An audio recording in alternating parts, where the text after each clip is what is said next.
Israel war Gulf లో తీవ్ర ఉద్రిక్తతకు దారితీసింది. అమెరికా సైనిక స్థావరాల లక్ష్యంగా గల్ఫ్ దేశాలపై ఇరాన్ అటాక్ చేయడం తీవ్ర ప్రభావం చూపిస్తోంది. వైమానిక దాడులు, భద్రతా హెచ్చరికలతో ఏకంగా ఎయిర్పోర్ట్లే మూతపడ్డాయి. ఇక విమానాల రద్దుతో ప్రముఖులకు, లక్షలాది మంది ప్రయాణికులకు తీవ్ర ఇబ్బందులు పడుతున్నారు. ఇరాన్ దాడులతో గల్ఫ్ దేశాల్లోని తెలుగు ప్రజలైతే భయంతో వణికిపోతున్నారు. ఉపాధి కోసం గల్ఫ్ దేశాలకు వెళ్లిన బాధితుల కుటుంబాల్లో ఇప్పుడు ఆందోళన నెలకొంది. దుబాయ్లోని పలు ప్రాంతాలపై ఇరాన్ భీకర దాడులు చేస్తోంది. దుబాయ్ ఇంటర్నేషనల్ ఎయిర్పోర్టుపై దాడి చేయడంతో 4 ప్రయాణికులకు గాయాలయ్యాయి. యుఏఈలోని అమెరికా బేస్లే టార్గెట్ గా ఇరాన్ ఏకంగా 137 క్షిపణులు, 209 డ్రోన్లు ప్రయోగించింది. దీంతో అబుదాబి, దుబాయ్ నగరాల్లో భారీ పేలుళ్లు జరిగాయి. ఆకాశంలో మిస్సైల్స్ చూసి జనం బంకర్లలోకి పరుగులు తీశారు. ఈ క్రమంలోని గల్ఫ్ యుద్ధం ఏవియేషన్ సెక్టార్ ను కుదిపేస్తోంది. యుఏఈ, ఖతార్, ఇరాన్, ఇరాక్ తమ ఎయిర్ స్పేస్ ను కంప్లీట్ గా క్లోజ్ చేసేశాయి. దీంతో మిడిల్ ఈస్ట్ మీదుగా వెళ్లే ఏకంగా 18,000 విమానాలను ఎయిర్లైన్స్ రద్దు చేశాయి. ఎమిరేట్స్, ఖతార్ ఎయిర్వేస్, ఎతిహాద్ అన్ని తమ ఫ్లైట్స్ క్యాన్సిల్ చేయడంతో లక్షలాది మంది ప్రయాణికులు ఎయిర్పోర్టుల్లో ఇబ్బందులు పడుతున్నారు. పలు చోట్ల ఎయిర్పోర్టులు కూడా దెబ్బతిన్నాయి. ఇరాన్ క్షిపణుల దాడులతో యుఏఈ ప్రభుత్వం కఠిన చర్యలు తీసుకుంటోంది. పబ్లిక్ సేఫ్టీ కోసం కీలక ఆదేశాలు జారీ చేసింది. స్కూల్స్, కాలేజీలు ఆన్లైన్ క్లాసులు చెప్పాలని ఆదేశించింది. అదే సమయంలో ఇరాన్ దాడులకు ప్రతిదాడులు తప్పవని యుఏఈ హెచ్చరించింది. గల్ఫ్ దేశాల్లో అమెరికా సైనిక స్థావరాలపై ఇరాన్ భీకర దాడులు అక్కడి తెలుగు వాళ్లపై తీవ్ర ప్రభావం చూపుతున్నాయి. ఇరాన్ దాడులతో గల్ఫ్ దేశాల్లోని తెలుగు ప్రజలు బిక్కుబిక్కుమంటున్నారు.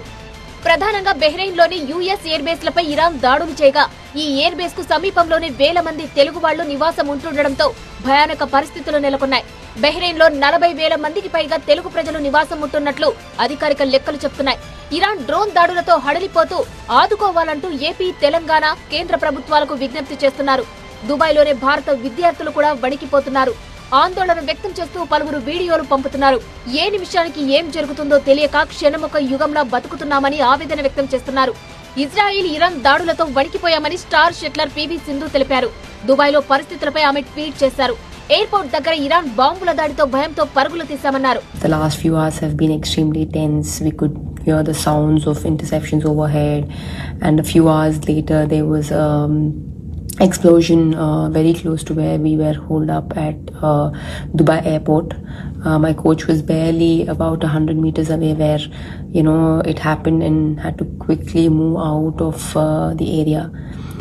Experiencing something like this in such close quarters is truly it truly shakes the very foundation you're built on.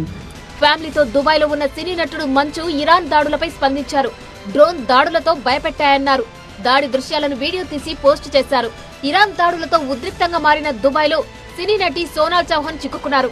తనను క్షేమంగా భారత్ కు తీసుకెళ్లాలని భారత ఎంబసీని ఎక్స్ వేదికగా వేడుకున్నారు. ఇక ఇరాన్ దాడులు, తెలుగు కష్టాల నేపథ్యంలో ఏపీ, తెలంగాణ ప్రభుత్వాలు అలర్ట్ అయ్యాయి. గల్ఫ్ దేశాల్లో తెలుగువారు అప్రమత్తంగా ఉండాలన్నారు సీఎం రేవంత్ రెడ్డి.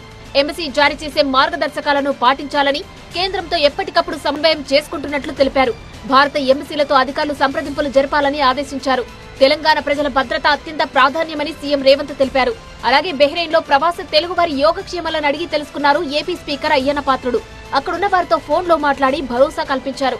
ఆ తర్వాత కేంద్ర మంత్రి రామ్మోహన్ నాయుడుతోనూ ఫోన్ లో మాట్లాడి కేంద్రం తీసుకుంటున్న చర్యలను ఆరా తీశారు. బెహ్రెయిన్ లో తెలుగువారు కొందరు టీవీ9 తో మాట్లాడారు. యుఎస్ ఎయిర్ బేస్ కు 2 కిలోమీటర్ల దూరంలో ఉంటున్నట్లు తెలిపారు. రాత్రంతా మిసైల్స్ శబ్దాలు భారీగా వినిపించాయన్నారు ఎన్ఆర్ఐ సతీష్.